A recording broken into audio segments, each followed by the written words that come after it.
Well, hello. Today you find me at Blair Atholl station. This building was built in 1863, or before that in fact, because the railway line opened in 1863. The Earl of Blair Atholl didn't want the railway going through his land, and eventually they managed to persuade him that it was a good idea, and he actually had his own private waiting room at the station. So I don't know whether that was one on either side of the track, whether there was one track. There might have just been the one track running through here then, I don't know. There would have been because we've got a single track that comes up the line, but as far as I can see there's two tracks. It will switch back to one line a little bit further out of sight.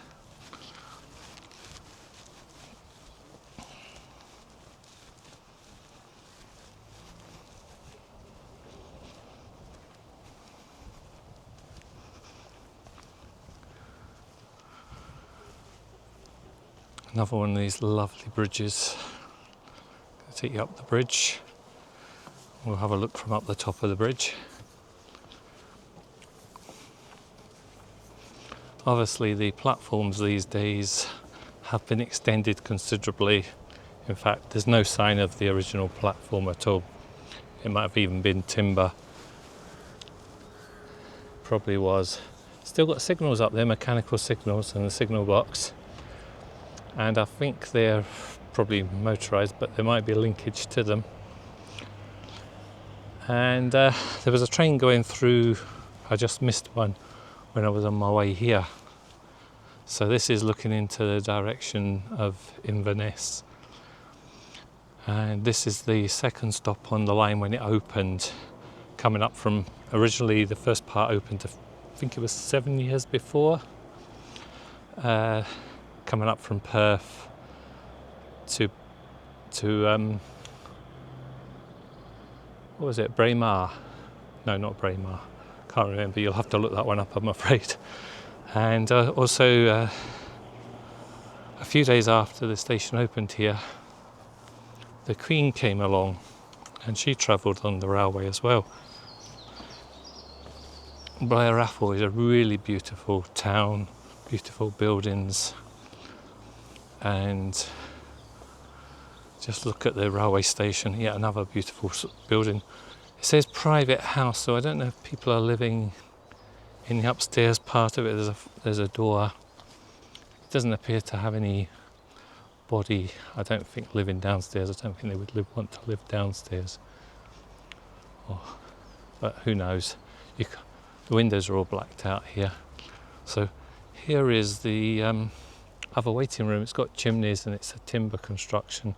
It's all nicely nice and clean inside, fresh and cleanly painted, and it is open. This is a lot of these unmanned stations tend to have the waiting rooms locked and things.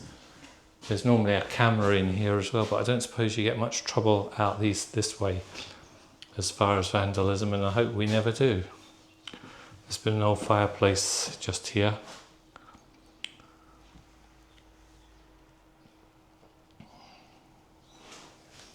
Pity they haven't got that still on show. There's a modern heater in here, so if you are cold in the winter time, you can come in and sit down. And there's some information on the walls about the railway here. And the routes it can branch off to.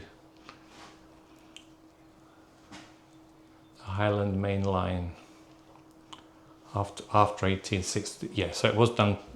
So yeah, originally it started at Perth and it went up to Dunkeld, and that's where it terminated at Dunkeld.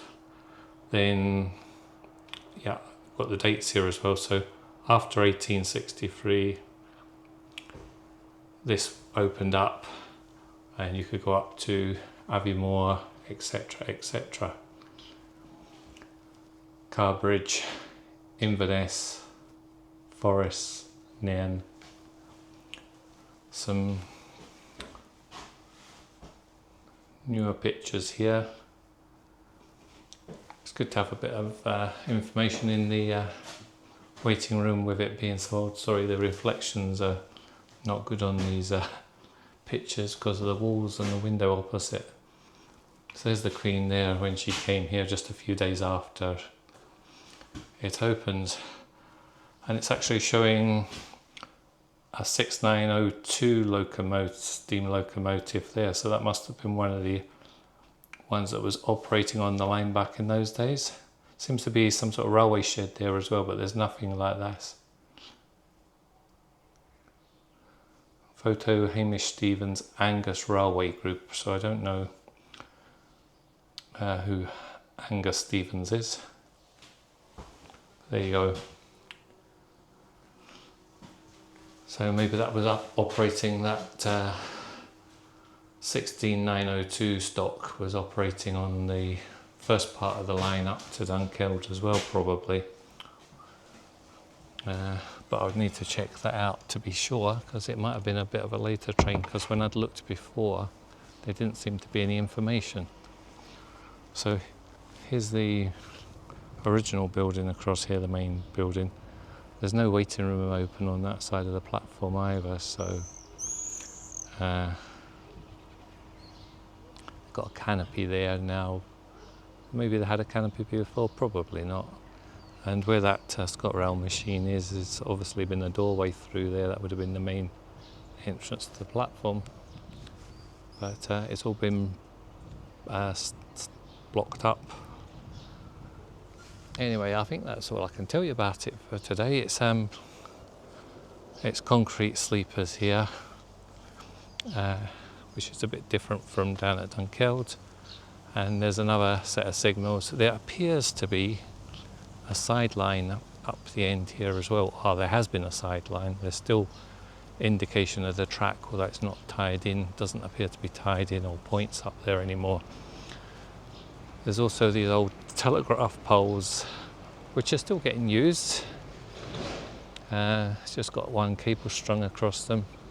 There is a telephone down the end of the track there as well, so I think if they need to phone back or even if you can't get a mobile phone signal and you need to phone, the driver can get out and make a phone call.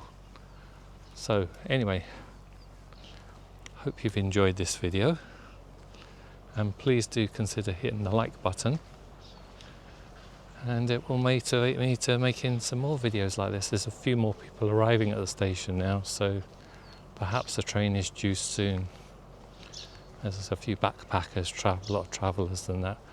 There's various different trains that come through here, so it's ScotRail, Caledonian, night sleepers, and I think LNER maybe come through here as well. But it's this platform on this side, I don't even know which one's, yeah, platform 2, which is on the up to Aberdeen that way, is, as you can see, it's longer on this side than it is on the down track that goes back down towards Perth.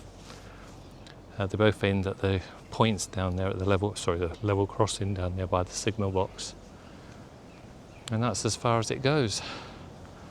So, hope you like this video, like I say, and please do give me a thumbs up and a like.